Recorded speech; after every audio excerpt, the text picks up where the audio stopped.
Hi friends, welcome to my channel Sindhu tiles. అందరు ఎలా ఉన్నారు? బాగున్నారా? ఇది నా ఫస్ట్ వ్లాగ్ అండి యూట్యూబ్లో. ప్లీజ్ అండి, ఫస్ట్ టైం ఎవరైనా నా ఛానల్ని చూస్తుంటే లైక్ చేసి సబ్స్క్రైబ్ చేసుకోండి, సపోర్ట్ చేయండి. నేను 4వ శుక్రవారం రోజు వరలక్ష్మి వ్రతం చేసుకుంటున్నానండి. ఇది ముందు రోజు వ్లాగ్. నాకు వరలక్ష్మి వ్రతం రోజు చేసుకోవడానికి వీలు కాలేదు వ్రతం. మా బాబుకి కొంచెం హెల్త్ బాగాలేదు, అందుకే నేను 4వ శుక్రవారం చేసుకుందాం అనేసి చేసుకుంటున్నాను. ఇది ముందు రోజు నా ప్రిపరేషన్స్ అండి వరలక్ష్మి వ్రతం కోసం. గురువారం రోజు పిల్లలిద్దరిని స్కూల్కి పంపించేసి ఇలా మంచిగా తలస్నానం చేసి పూజ గది అయితే మొత్తం క్లీన్ చేసుకుంటున్నాను. ఫొటోస్కి ఫస్ట్ నేను ఇలా వాటర్తో కొంచెం తడి చేసి టిష్యూస్తోనైతే క్లీన్ చేసుకుంటానండి. ఇలా క్లీన్ చేసి మంచిగా గంధం పెట్టి కుంకుమ అయితే పెట్టుకుంటాను. ఇంకా వ్రతం రోజే శుక్రవారం రోజు అమ్మవారి ఫోటో అనేది క్లీన్ చేయొద్దు కదా, అందుకే ముందు రోజే క్లీన్ చేసి మంచిగా బొట్టు పెట్టుకుంటున్నాను. మీరు ఏ వారం చేసుకున్నారండి వరలక్ష్మి వ్రతం? నేనైతే వరలక్ష్మి వ్రతం చేసుకోబట్టి 5 years అవుతుంది. ఇది 6వ సంవత్సరం. నాకు 5 years నుంచి వరలక్ష్మి వ్రతం మంచిగా పడింది. వరలక్ష్మి వ్రతం రోజు చేసుకునేది ఈ ఇయర్ అండి ఫస్ట్ టైం నాకు మిస్ అయింది. వరలక్ష్మి వ్రతం చేసుకున్నందుకు చాలా బాధపడిన 2వ వారం. కాకపోతే పిల్లలకు బాగాలేనప్పుడు ఏం చేస్తాం చెప్పండి, ఇంకా వాళ్ళని చూసుకోవాలి కదా. నేను చేసుకుందాం అనుకున్నాను, కాకపోతే నా హస్బెండ్ ఎందుకు వాడికి బాగాలేదు కదా వాడిని చూసుకో అంటే సరేలే ఫస్ట్ పిల్లలు ఇంపార్టెంట్ కదా అనేసి చూసుకున్నాను. ఈ ఇయర్ అయినా పర్లేదండి, మంచిగా నీట్గా అన్నీ ముందుగా సర్దుకొని మంచిగా ఏ లోటు లేకుండా చేసుకుందాం అనేసి స్టార్ట్ చేస్తున్నా. ఇలా పూజ గది అయితే నేను డైలీ క్లీన్ చేయను. ఫొటోస్కి అయితే ఏదైనా పండుగలు వచ్చినప్పుడు ముందు రోజే మంచిగా నీట్గా శుభ్రం చేసుకొని బొట్లు పెట్టుకుంటాను.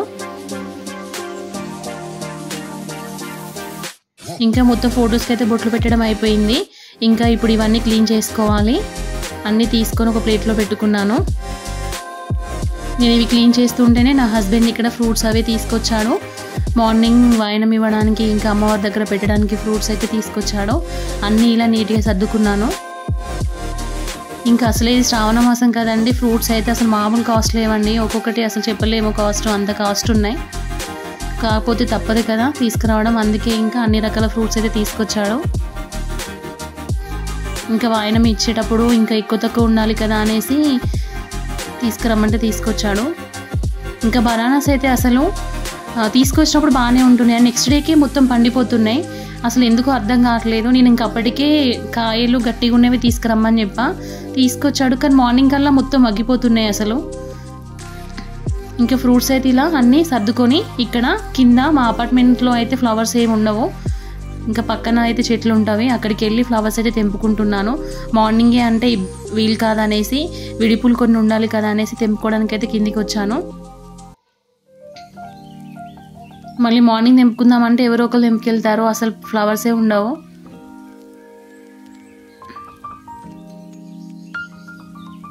ఇంకా అప్పటికే మా బాబు ఆఫ్టర్నూన్ అయిపోయింది, వాడిని స్కూల్కి వెళ్ళి స్కూల్ నుంచి తీసుకొచ్చాను.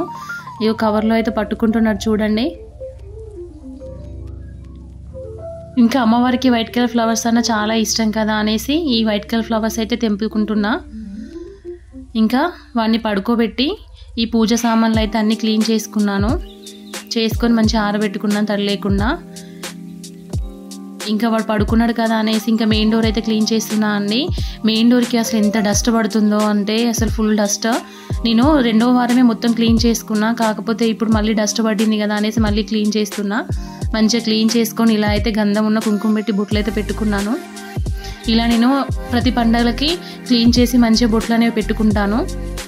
వరలక్ష్మి వ్రతం కన్నా పెట్టుకున్నా, కాకపోతే అప్పుడు పడలే కదా అనేసి ఇప్పుడు మళ్ళీ పెట్టుకున్నాను. ఇంకా ఇంట్లో చిన్న చిన్న పనులు అనేవి ఉంటే అన్నీ చూసుకున్నా. ఇంకా నా హస్బెండ్కి కొన్ని పూజ సామాన్లు తెమ్మని చెప్తే తనకు వీలు కాకపోయేసరికి నన్ను డ్రాప్ చేస్తా అన్నాడు చౌరస్తాలో. సరేలే డ్రాప్ చేయి, నాకు ఇంకా కొన్ని కావాల్సిన సామాన్లు తీసుకుంటాను అనేసి అంటే ఇంకా నన్ను చౌరస్తాలో డ్రాప్ చేయడానికి అయితే వస్తున్నాడు. నేను ఒక 4-5 days ముందే బ్యాంగిల్స్, బ్లౌజ్ పీసెస్ అనేవి అన్నీ తీసుకున్నా కావాల్సినవి. కాకపోతే ఇంకా కొన్ని బ్యాంగిల్స్ తక్కువ పడుతున్నాయి నాకు, అందుకే మళ్ళీ గంగన్ హాల్కి అయితే వచ్చి ఇంకొక 3-4 డజన్స్ బ్యాంగిల్స్ అయితే తీసుకున్నా. నేనైతే ముత్తైదులకి అర డజన్ బ్యాంగిల్స్ ఇద్దామని అనుకున్నా, అందుకే ఇంకా తక్కువ పడ్డాయి అనేసి మళ్ళీ వచ్చా. ఇంకా ఇక్కడ ఫ్లవర్స్ కూడా తీసుకుంటున్నా. అమ్మో ఎంత రేట్లు అంటే అసలు మూరకి 70-80 రూపాయలు చెప్తున్నారు. తగ్గిమంటే అస్సలు తగ్గివ్వట్లే. ఇంకా ఫ్లవర్స్ తీసుకొని ఇక్కడైతే పూజా స్టోర్కి వచ్చాను. పూజ సామాన్లు కొన్ని తీసుకునే ఉంటాయి. తర్వాత ఇంకా అక్కడ కాస్ట్ ఎక్కువ చెప్తున్నారు అనేసి బాలసముద్రం మార్కెట్కి అయితే వెళ్ళాము. కొన్ని విడిపూలు, బంతిపూలు అవి తీసుకుందాం అనేసి. ఇంకా ఇక్కడ కూడా కొంచెం ఓకే పర్లేదు, ఇది మార్కెట్ కదా, చెటాక్కి 30 రూపాయలు అంటున్నారు. అక్కడైతే చెటాక్కి 60-70 చెప్తున్నది ఆమె. ఇంకా తగ్గిమని అస్సలు తగ్గివ్వట్లేదు. ఇంకా ఇక్కడ ఇంటికి ముందు కట్టడానికి గుమ్మడికాయ, బంతిపూలు, ఇంకా విడిపూలు అయితే తీసుకున్నాము. ఇంకా నాకు తామర పువ్వు కావాలని చూస్తున్నా అండి, ఇంకెక్కడ కనిపించలేదు. సరేలే ఎక్కడైనా కనిపిస్తే తీసుకుందాం అనేసి వెళ్తుంటే ఇంకొక షాప్ దగ్గర అయితే కనిపించాయి. అబ్బా మంచిగా దొరికిందని తీసుకుందామని వెళ్తే అసలు ఎంత చెప్తుందంటే 70 రూపాయలు అంట ఒక ఫ్లవర్కి.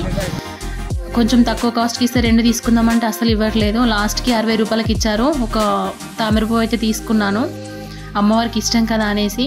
ఇంకా ఇక్కడ వచ్చే దారిలో కొబ్బరికాయలు ఇక్కడ ఫ్రెష్గా తీసైతే ఇస్తారు.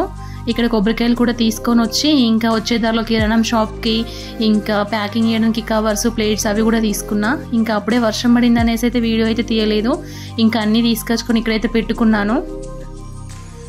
ఫస్ట్ ఇక్కడ అన్నీ పెట్టుకొని పిల్లలిద్దరికీ తినిపించేసి అప్పటికే 9:30 అయిపోయిందండి. వాళ్ళిద్దరికి తినిపించేసి వాళ్ళని పడుకోబెట్టి ఇక్కడ క్లీనింగ్ అయితే చేస్తున్నా. ఇక్కడ నేను డైలీ క్లీన్ చేస్తానండి, ఫుల్ డస్ట్ పడుతుంది. మార్నింగ్ చేస్తా ఎలాగో డస్ట్ పడుతుంది అనేసి మార్నింగ్ క్లీన్ చేయలేదు. ఇప్పుడు నైట్ పడుకుంటప్పుడు క్లీన్ చేస్తే ఫ్రెష్గా ఉంటుంది కదా అనేసి అయితే ఇప్పుడైతే క్లీన్ చేస్తున్నా స్ప్రే చేసేసి. ఎందుకంటే ఇక్కడే అమ్మవారిని కింద హాల్లో పెట్టుకుందామని అనుకుంటున్నాను. నీట్గా ఉండాలి కదా, మళ్ళీ ముందే క్లీన్ చేస్తే అసలే బ్లాక్ కలర్ కదండి, మంచిగా కనిపిస్తుంది డస్ట్. అందుకే ఇప్పుడు నైట్ క్లీన్ చేస్తున్నా.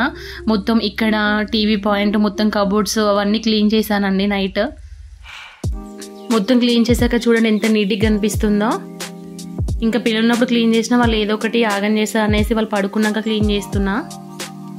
ఇంకా ఇక్కడ క్లీనింగ్ అంతా అయిపోయాక బంతిపూలు తీసుకొచ్చాను కదండి, బంతిపూలు గుచ్చుదాం అనేసి అయితే ఇక్కడ గుచ్చేసాను మొత్తం మంచిగా. మళ్ళీ మార్నింగ్ అంతా టైం ఉండదు. బయట కూడా పెడదాం అనుకున్నా దర్వాజాకి, కాకపోతే నైట్ అయిపోయింది, అప్పటికే 12 అయిపోయింది. అందుకే మార్నింగ్ పెడదాం అనేసి అయితే సైలెంట్గా ఉన్నా. ఇంకా ఇక్కడ కిచెన్ కూడా మొత్తం క్లీన్ చేసుకొని బొట్లు కూడా పెట్టుకున్నా స్టవ్కి, ఎందుకంటే మార్నింగ్ లేచాక డైరెక్ట్గా వంట స్టార్ట్ చేయొచ్చు అనేసి. ఇంకా ఇక్కడ మార్నింగ్కి కావాల్సిన పప్పులు అవి ఇవన్నీ కూడా నానబెట్టుకున్నాను.